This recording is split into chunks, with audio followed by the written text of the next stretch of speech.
There was a time in my life when I could not understand why I was restless all the time.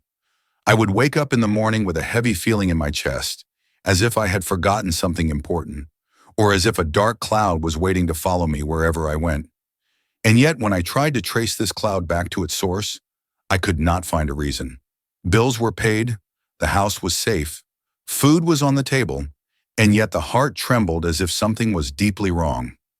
I would sit quietly and ask myself, what exactly is bothering me?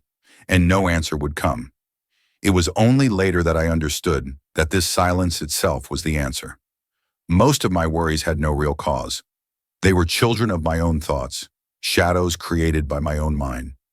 You see, the mind is a strange master. It whispers all day, weaving stories out of thin air. It creates problems that don't exist yet, rehearses conversations that never happened, and invents outcomes that will probably never come true. And because I believed every word my mind said, I lived like a slave. The weight I carried was not the weight of the world. It was the weight of my own thoughts. Thoughts of failure, thoughts of judgment, thoughts of what others might think of me, thoughts of what tomorrow might bring. Each thought seemed small, but together they formed a storm. And this storm lived inside me every day, no matter how calm the outside world appeared. It was in those moments of confusion that I first felt a pull, a whisper from somewhere deeper. It was not the mind's voice. It was quieter, softer, yet stronger. It said, "You are not your thoughts." At first I didn't understand. If I was not my thoughts, then what was I?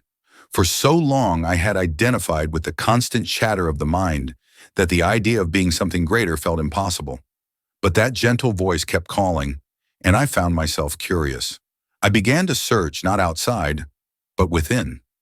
That search was my first step toward what I now call the spiritual world. Many people think spirituality is about escaping reality, about dreaming of invisible things.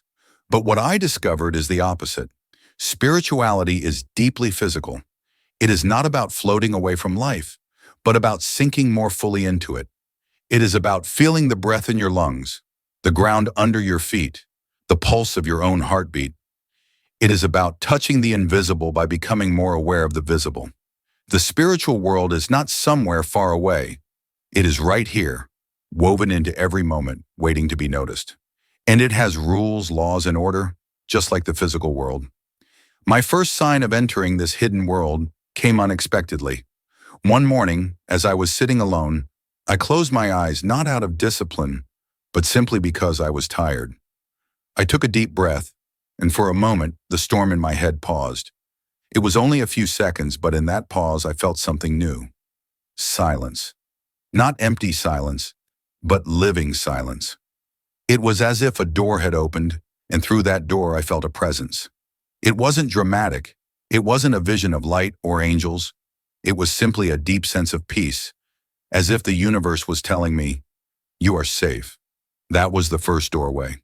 And once you taste that kind of peace, you cannot go back to living only inside the prison of thoughts.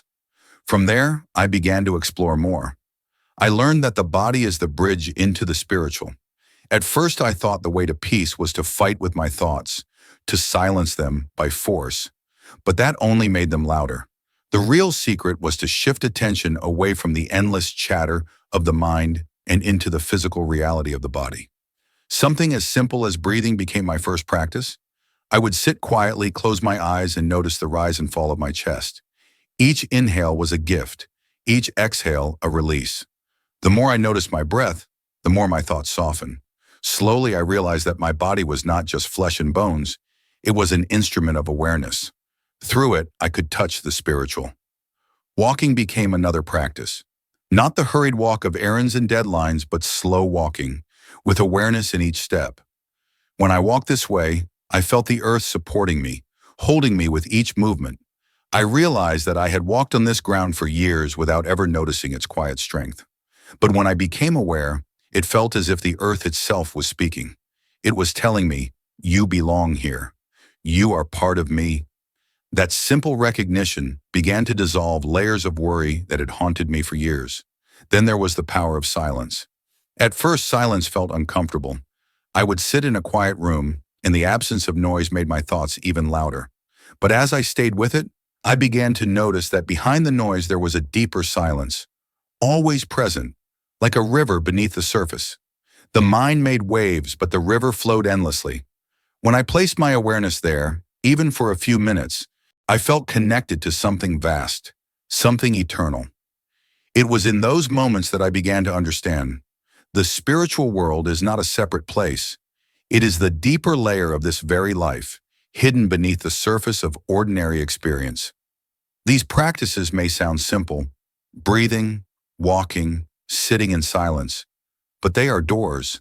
And when you step through them, you begin to see that worry loses its grip. Why? Because worry is always about past and future. But breath, body, silence, they exist only in the present. And the present moment is where the spiritual world lives. The more I lived in this presence, the lighter I became. Problems that once seemed overwhelming lost their power. Even when challenges came, I faced them with a calmness I never knew before. At times, I wondered if I was imagining all this. But then I noticed physical changes.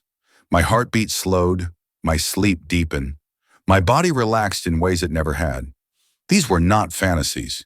These were real, measurable effects. And yet, beyond the physical, something even greater was happening. A new kind of awareness was awakening inside me. I was no longer just reacting to life. I was witnessing it, participating in it with open eyes and an open heart. That journey continues even now. Some days the storm returns, the mind shouts and demands attention. But I have learned that I don't need to fight with it. I only need to return to the doorways, the breath, the body, the silence. Each time I do, I step back into the spiritual world. And in that world, worry cannot survive. Because in truth, worry never belonged to me. It was only the shadow of a restless mind. What I truly am, what we all truly are, is deeper than thought, stronger than fear, and more peaceful than we can imagine.